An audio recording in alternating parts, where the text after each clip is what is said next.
کچھ ہو جائے، کیونکہ 2 مہینے بہت لمبی مدت ہے اس تناظر میں کہ آپ نے لانگ مارچ کرنا اور اپنے مطالبات رکھنے ہیں۔ 2 مہینے کی بڑی لمبی ڈیٹ دی گئی ہے، اسی لیے تحریک انصاف کے اندر سے آوازیں اٹھنا شروع ہو گئی ہیں کہ یہ لوگ کمپرومائز ہو چکے ہیں، یہ ان کے ساتھ مل کے کھیل رہے ہیں اور انہیں کی مرضی کے مطابق انہوں نے ایسی ڈیٹ دے دی ہے۔ تو جس طرح سے یہ اعلان کیا گیا 27 ستمبر کو لانگ مارچ کیا جائے گا، اسلام آباد کی طرف لانگ مارچ ہوگا، تو کس جگہ پر یہ جا کے لوگ بیٹھیں گے؟ ڈی چوک میں بیٹھیں گے یا کہیں اور بیٹھیں گے؟ نہیں، ڈی چوک میں نہیں بیٹھیں گے، کیونکہ ڈی چوک میں جو کچھ ہوتا ہے پوری دنیا دیکھ چکی ہے۔ انہوں نے اعلان کیا ہے کہ اڈیالہ جیل کے سامنے جائیں گے، وہاں پہ کیا کریں گے؟ عمران خان کی رہائی کے لیے وہاں پہ تقریریں کریں گے یا کیا کریں گے؟ ان کی طرف سے باقاعدہ اعلان کیا گیا تھا کہ اب دمادم مست قلندر ہوگا، اور دمادم مست قلندر کے لیے 27 ستمبر کی تاریخ دی گئی۔ اور بیسٹ گورنر کی طرف سے کہا گیا کہ ہم نے بہت سی مفاہمت کر کے دیکھ لیا، نرم لہجہ اختیار کر کے دیکھ لیا، لیکن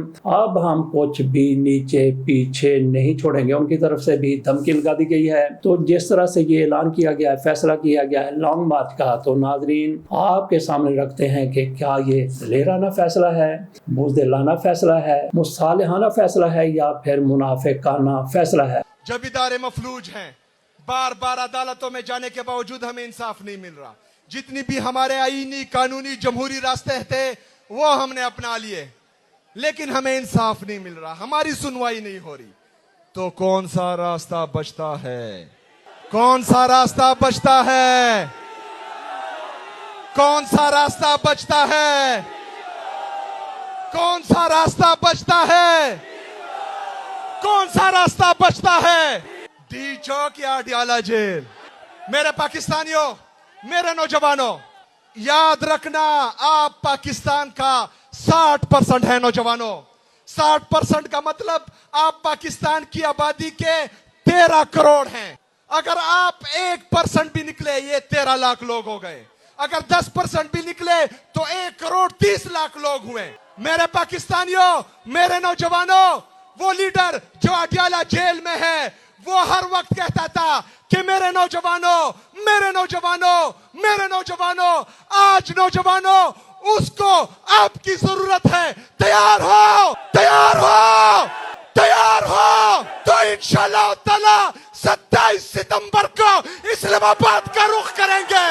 آپ کے سامنے پوری صورتحال رکھ دی، اس سے آپ خود اندازہ کر سکتے ہیں کہ یہ کیسا فیصلہ ہے، یہ جرأت مندانہ ہے، بزدلانہ ہے، دلیرانہ ہے، منافقانہ ہے، مصالحانہ ہے، کون سا فیصلہ ان کی طرف سے یہ کیا گیا ہے۔ تو باقی تحریک انصاف کے کچھ لیڈروں کی طرف سے جو کہتے ہیں عمران خان کی اگر رہائی واقعی یہ چاہتے ہیں تو ان کو فوری طور پر لانگ مارچ کر دینا چاہیے تھا۔ کل 5 اگست یا 6 اگست ان کی طرف سے کہا گیا کہ 7 8 یا زیادہ سے زیادہ 10 تاریخ کا اعلان کر دیا جاتا، بلکہ تو وہیں پہ لوگ تیار ہو کے بیٹھے ہوئے تھے، وہیں سے کافر لے کر اسلام آباد کی طرف یہ آ جاتے۔ عمران خان کے لیے انہوں نے جو کچھ بھی کرنا تھا، آج سے 1.5 مہینے کی، 1.25 مہینے کی ان کی طرف سے تاریخ دی گئی ہے۔ تو اس دوران ان کی طرف سے جو لانگ مارچ کو ناکام بنانا چاہتے ہیں، بہت کچھ مینج کر لیا جائے گا، وہاں سے لوگوں کو اٹھاتے اسلام آباد کی طرف چلنے کا اعلان کر دیتے۔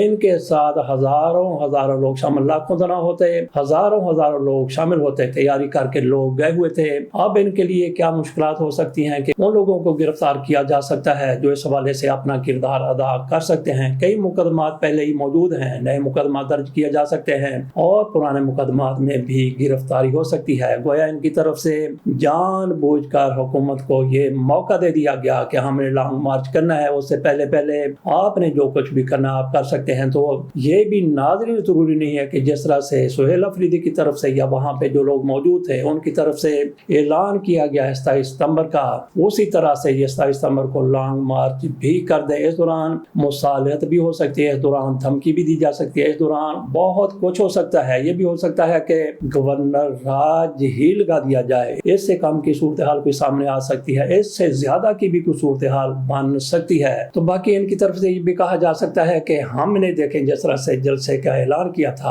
اور حکومت کتنی ڈر گئی، کتنی خوفزدہ ہو گئی کہ فوری طور پر عدالت میں جا کے بتا دیا دیا کہ عمران خان کو بڑی سہولتیں حاصل ہیں۔ علیمہ خانم کی طرف سے ریٹ داخل کی گئی تھی جس میں کہا گیا تھا کہ عمران خان کو قید تنہائی میں رکھا گیا ہے، عمران خان کے ساتھ ملاقاتیں نہیں ہو رہی، ان کا پراپر علاج بھی نہیں کیا جا رہا، تو خصوصی طور پہ ان کی طرف سے زور دیا گیا تھا کہ عمران خان کو قید تنہائی میں رکھا گیا ہے۔ تو اس کا جواب اڈیالہ جیل کے جیلر کی طرف سے، سپرڈینٹ کی طرف سے عدالت میں جمع کروایا کیا ہے، وہ آپ سنیں گے تو حیران رہ جائیں گے کہ کس طرح سے انہوں نے کہا کہ عمران خان کو کون کون سی وہاں پہ سہولت حاصل ہے۔ آپ کے سامنے رکھ دیتے ہیں اڈیالہ جیلر کی طرف سے جو کچھ کہا گیا ہے۔ تو اس کو لے کر یہ جو دھرنے والے لوگ ہیں، یہ جو لانگ مارچ والے لوگ ہیں، یہ کہہ سکتے ہیں کہ دیکھیں ہم نے دھمکی دی تھی حکومت کو، اور حکومت کی طرف سے کس طرح سے عمران خان کو سہولتیں فراہم کر دی گئی ہیں۔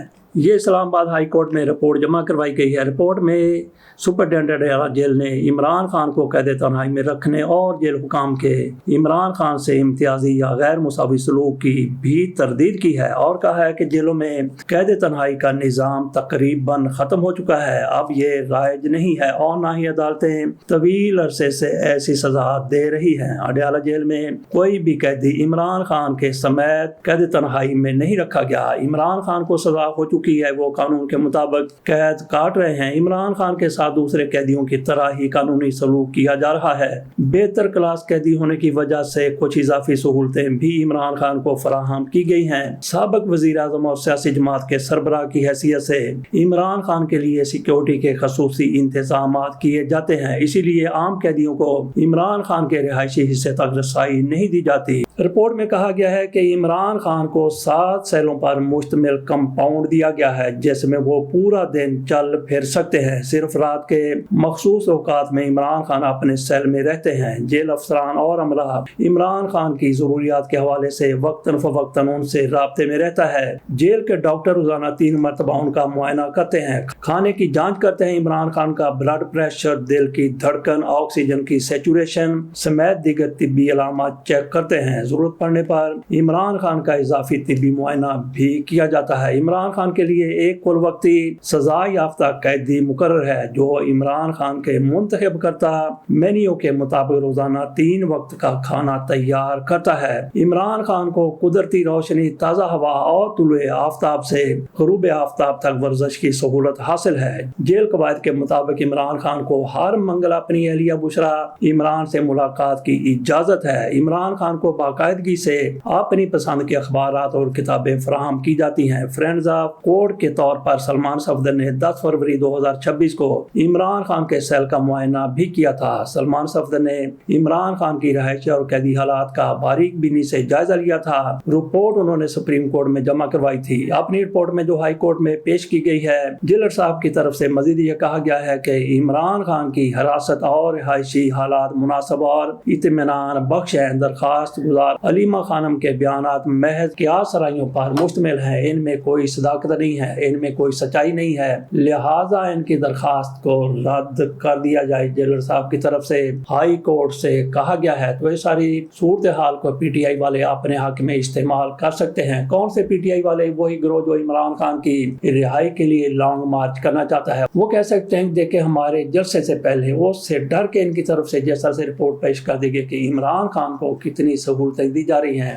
ابھی جیلر کی طرف سے یہ نہیں کہا گیا کہ عمران خان کو دیسی گھی بھی وہاں پہ فراہم کیا جاتا ہے، دیسی مرغ وہاں پہ عمران خان کو دیا جاتا ہے، عمران خان کو تازہ پھل بھی دیے جاتے ہیں اور عمران خان کو ڈرائی فروٹ بھی فراہم کیا جاتا ہے۔ مچھلی بھی عمران خان کے لیے تلی ہوئی موجود ہوتی ہے۔ اور سہولتوں میں جیلر صاحب یہ بتانا بھول گئے کہ عمران خان کے لیے ایک تالاب بھی وہاں پہ بنایا گیا ہے جس میں عمران خان سوئمنگ بھی کر سکتے ہیں، اور عمران خان کے لیے جس طرح سے وہ کھلاڑی ہیں، عمران خان کو پریکٹس کرنے کے لیے وہاں پہ ایک پچ بھی بنا کے دی گئی ہے۔ اس کی شاید جیلر صاحب کو یاد نہیں رہا، ورنہ یہ بھی ساری چیزیں اپنی رپورٹ میں شامل کر دیتے۔ آصف علی زرداری صاحب کے حوالے سے بات کر لیتے ہیں۔ آصف علی زرداری صاحب کے پاس 14 ججوں کی توثیق کے لیے سمری گئی تھی، وہ سمری پر آصف علی زرداری صاحب کی طرف سے صدر صاحب کی طرف سے دستخط کرنے سے انکار کیا گیا ہے۔ ان میں سے